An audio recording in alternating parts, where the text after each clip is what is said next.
আসসালামু আলাইকুম সবাইকে। সবাই কেমন আছেন? আশা করি সবাই ভালো আছেন।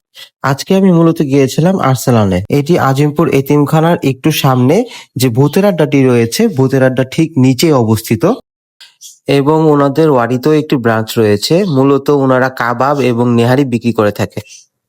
ওনাদের রেস্টুরেন্টটি অনেক ক্রাউডেড, তাই আগের থেকে সিরিয়াল দিয়ে তারপরে অপেক্ষা করা লাগবে আপনাকে সিট পাওয়ার জন্য। যেহেতু ভিতরে অনেক গেস্ট ছিল, তাই আমি অল্প কিছু শর্টস নিয়েছি যাতে কারোর ডিস্টার্ব না হয়।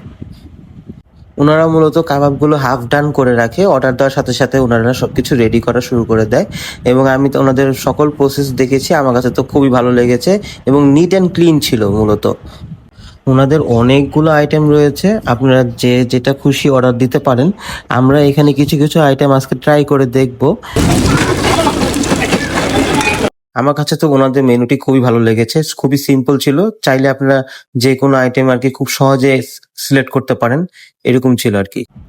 যেমন আমরা প্রথমে অর্ডার করেছিলাম আর্সালান গোস্ত নেহারি, বিফ শিক, চিকেন ঝাল ফ্রাই, চিকেন তাওয়া চাপ, চিকেন বারবিকিউ, আর এগুলো খাওয়ার জন্য সাথে ছিল বাটার নান এবং পেঁয়াজ পরোটা।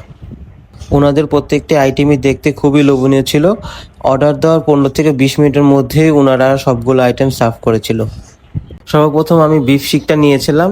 হ্যাঁ, এটা বলাই লাগে, বিফ শিকটা তো খুবই দুর্দান্ত ভালো লেগেছে আমার কাছে এবং এটার টেস্টটা আপনারা কি বলবো আর কি, বলে বোঝানো যাবে না, আমার কাছে এতটা ভালো লেগেছে। তারপরে আমি ট্রাই করেছিলাম তাদের চিকেন তাওয়া চাপটা।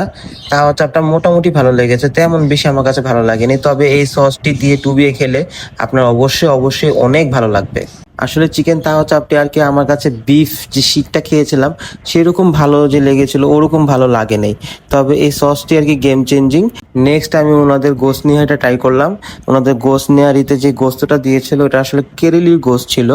অনেকেই কেরেলি গোস্ত বলতে চিনবেন না আর কি, রানের সাইডের নিচের দিকে যে গোস্তটা থাকে সেটাই আসলে কেরেলি গোস্ত। এটা খুবই সফট এবং খুবই ভালো লেগেছে আমার কাছে।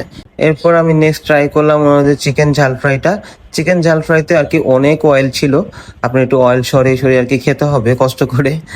এটা আমার কাছে মোটামুটি ভালো লেগেছে, এটা আর কি সেরকম আহুহু করার মতো আমার কাছে লাগে নাই।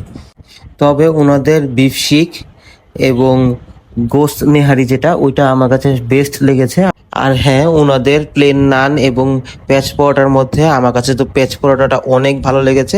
লাস্টে আমি ডেজার্টটা ট্রাই করব, আর ডেজার্টটা কিন্তু ওনাদের তরফ থেকে আমাকে কমপ্লিমেন্টারি দেওয়া হয়েছিল এবং অনেক ঘন দুধ দিয়ে তৈরি ছিল এটা। আমার কাছে এটা বেস্ট লেগেছে, আপনারা চাইলে এটাও ট্রাই করে দেখতে পারেন। আজ তাহলে এই পর্যন্তই। আল্লাহ হাফেজ, আসসালামু আলাইকুম, আবার দেখা হবে।